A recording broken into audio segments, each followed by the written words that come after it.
Fala aí, investidor, beleza? Mais um dia de análise de indicadores fundamentalistas e hoje vamos falar da Copel, ou Copel, como você achar melhor.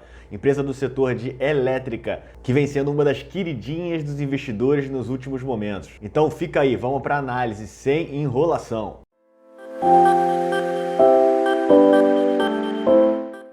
Para quem não me conhece, meu nome é Fernando e esse aqui é o Rapidinhas de Investimento. Vamos iniciar essa análise com a avaliação de 5 grupos de indicadores, o de valuation, endividamento, rentabilidade, eficiência e crescimento. Iniciando agora com valuation, vamos ver o valor da ação hoje. Está sendo negociada a R$ 7,56. Olhando seu gráfico nos últimos 5 anos, a gente consegue ver que ela passou de aproximadamente R$ 2,37 para o preço de hoje de R$ 7,56. Um crescimento de aproximadamente 219% nos últimos 5 anos. Vamos olhar agora no último ano aqui. De um ano para cá, ela custava R$ 6,31 e agora está custando R$ 7,56, com um aumento de 19,81%. É muito positivo também. Voltando aqui à análise dos últimos 5 anos, a gente consegue perceber que ela teve um crescimento em escadinha. A gente consegue ver que ela tem altos e baixos, ela sobe, depois desce de novo, mas vem um crescimento constante ao longo dos anos. O segundo indicador que a gente vai olhar sobre valuation é o Dividend Yield, que absurdamente nos últimos 12 meses pagou 17,32%, sendo que ela distribuiu R$ 1,30 para o investidor por ação nos últimos 12 meses. Mas vamos continuar a análise para ver se ela vai se manter nos próximos anos. E vamos dar uma olhada agora no seu gráfico de histórico para ver se sempre foi assim.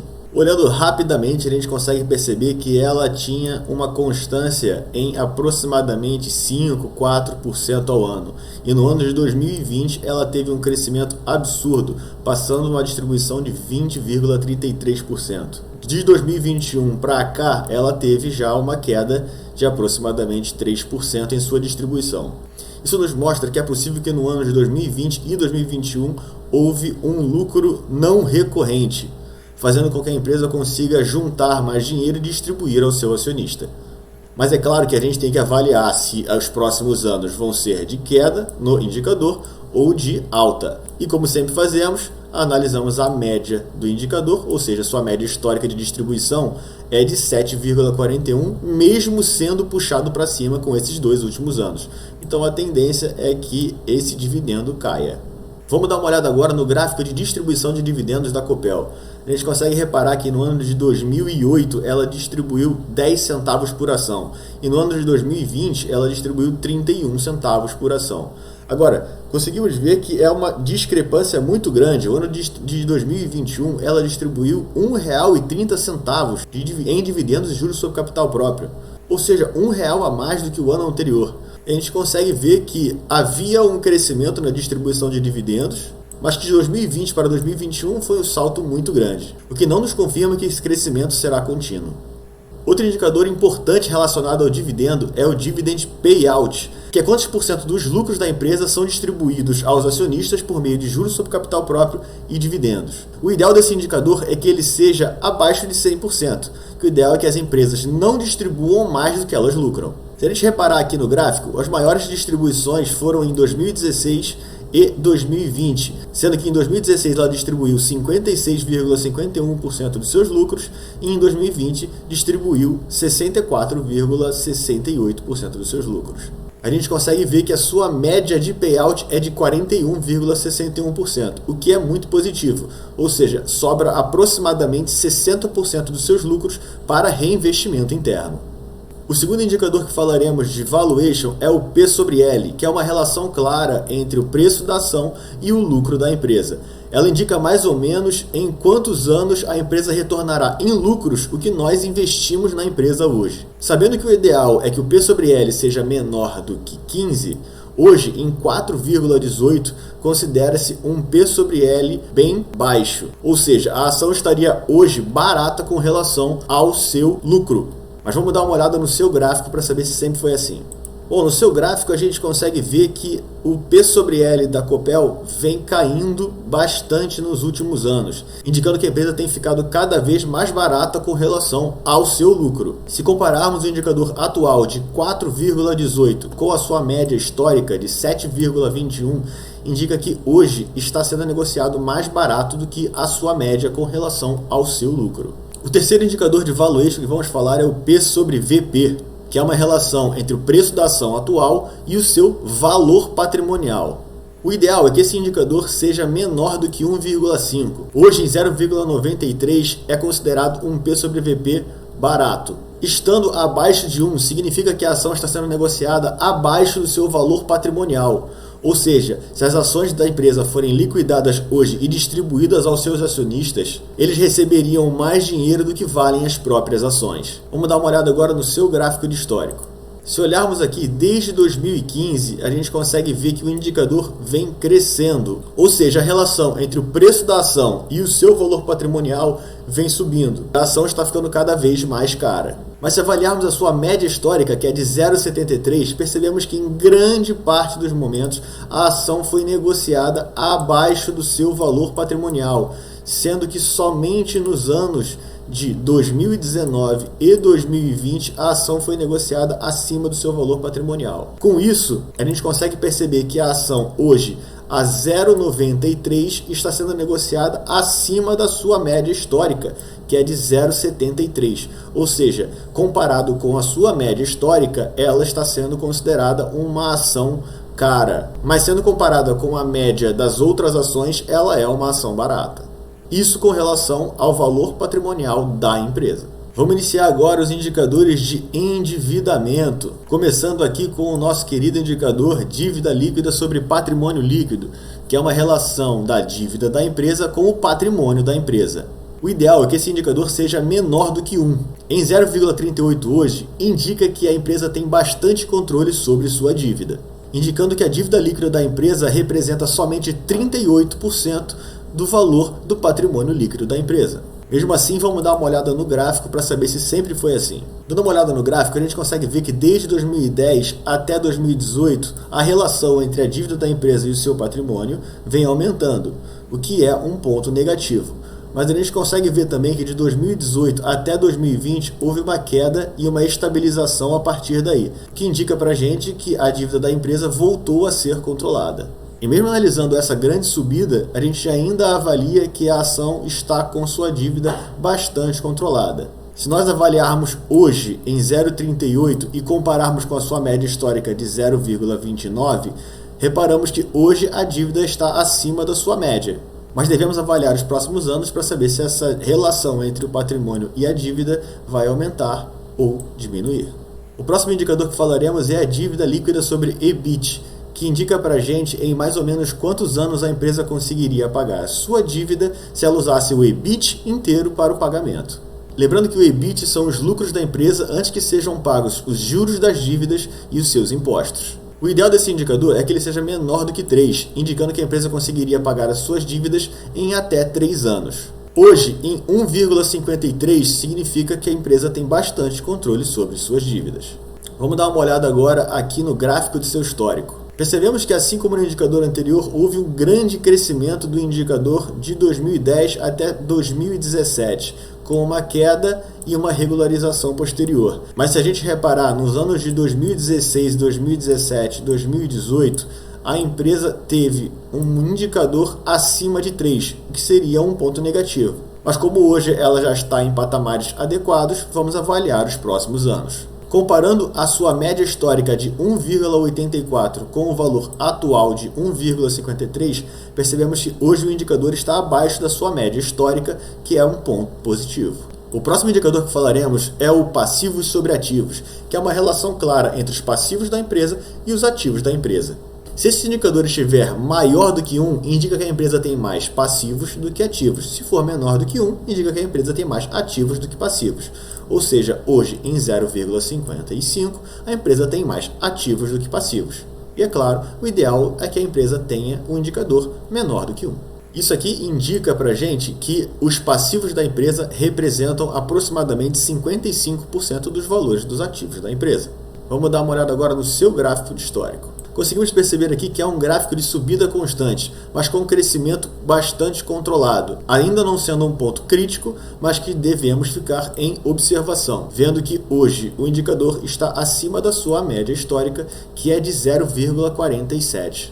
O ideal é que esse indicador não siga subindo. Falaremos agora sobre o indicador liquidez corrente, que indica para a gente se a empresa é capaz de pagar as suas dívidas no curto prazo, sendo ele ativo circulante sobre passivo circulante. Ativos circulantes são os ativos atuais e a serem recebidos nos próximos 12 meses, e passivos circulantes são os passivos atuais e a serem pagos nos próximos 12 meses. O ideal desse indicador é que ele seja acima de 1, indicando que a empresa conseguiria pagar as suas dívidas dos próximos 12 meses com os ativos dos seus próprios 12 meses. Hoje, em 1,40, mostra bastante controle sobre os seus passivos. Então vamos dar uma olhada agora no seu gráfico. Avaliando desde 2017, conseguimos ver uma subida do indicador, o que é um ponto bastante positivo.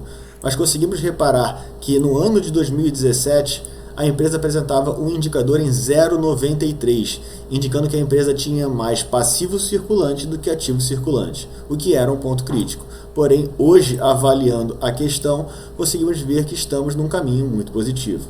Comparando a sua média histórica com o valor atual, percebemos que ainda há um ponto a evoluir e que não está acima da sua média histórica. Se esse vídeo está te ajudando de alguma maneira, deixe o seu like e inscreva-se no canal. O seu like ajuda demais o nosso canal, o seu like ajuda demais o nosso crescimento. Então aperta no vermelhinho aqui também para se inscrever e não perder todos os vídeos que lançamos todas as semanas.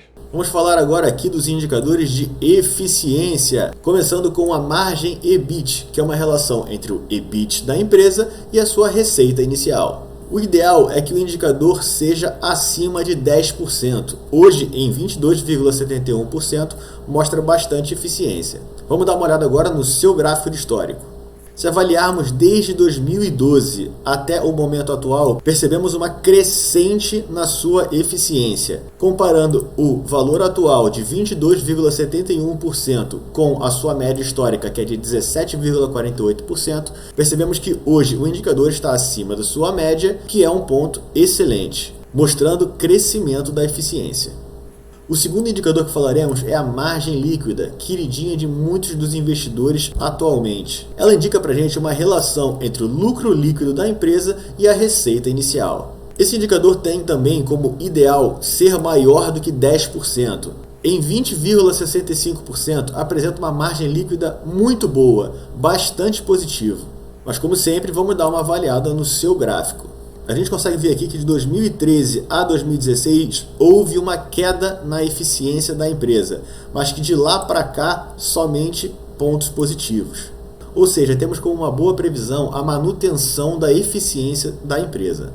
Se compararmos o valor da margem líquida hoje com a sua média histórica, percebemos que está acima do valor de média, que é de 13,09%, o que mostra que a Copel está em um dos seus melhores momentos com relação à sua eficiência. Falaremos agora dos indicadores de rentabilidade, começando com o ROI, que é uma relação entre o lucro líquido da empresa e o patrimônio da empresa. O ideal desse indicador é que ele seja acima de 10%. Hoje, em 22,33%, mostra que a rentabilidade da empresa segue padrões muito altos. O ideal desse indicador é que ele seja acima de 10%. Hoje, em 22,33%, mostra que a empresa apresenta uma rentabilidade bastante positiva. Bom, mas vamos ver se é positivo assim ao longo dos anos também. Analisando o gráfico desde 2016, conseguimos ver um crescimento na rentabilidade da empresa, o que é muito positivo. Analisando o momento da empresa, vemos que hoje o indicador está bastante acima da sua média histórica, que é de 11,09%, sendo uma média histórica acima do ideal, o que é bastante positivo. Uma rentabilidade assim não é comum ser encontrada no mercado. O próximo indicador que falaremos de rentabilidade é o ROIC, que é EBIT menos impostos sobre patrimônio líquido mais endividamento. Esse indicador diz para a gente a rentabilidade que a empresa é capaz de gerar com relação a todo o capital investido, inclusive suas dívidas. O ideal dele é que ele seja acima de 10%. Em 12,31% está bem positivo. Mas como sempre, vamos dar uma olhada no gráfico. Outro gráfico em escadinha, mostrando o crescimento da rentabilidade da empresa, o que é bastante positivo.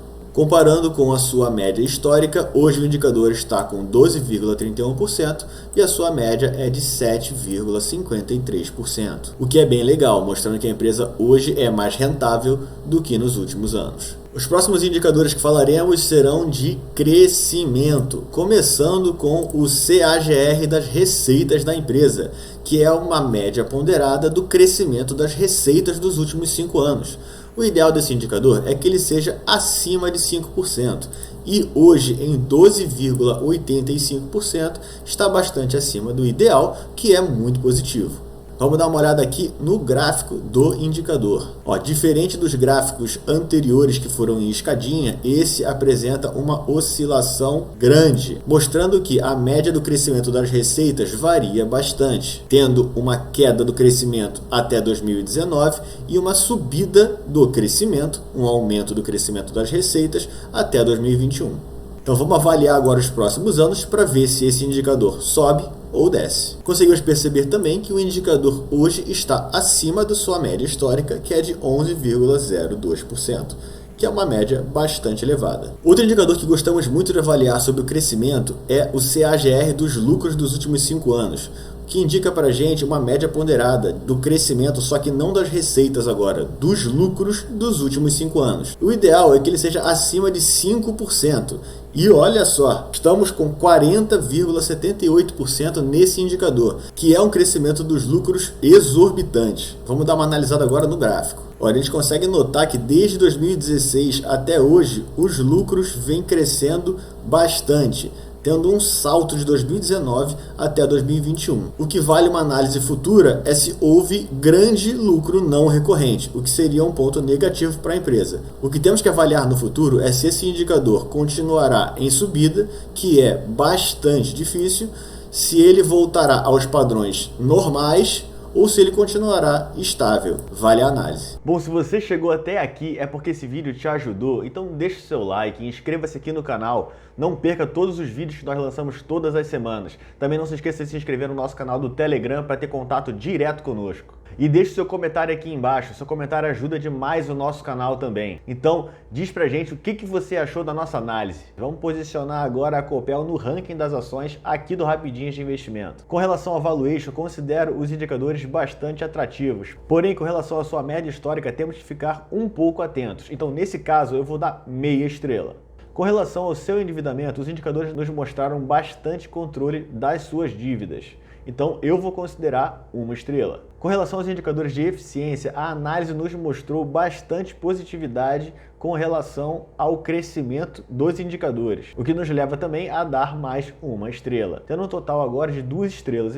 A análise da rentabilidade da Copel nos mostrou que segue em pleno crescimento, ou seja, mais uma estrela. E a análise dos indicadores de crescimento nos mostraram que o crescimento das receitas oscila bastante, mas que o crescimento dos lucros segue constante. Então, com isso, eu vou dar mais meia estrela, totalizando 4 estrelas. Então é isso, a Copel tem 4 estrelas no ranking do Rapidinhas de Investimento.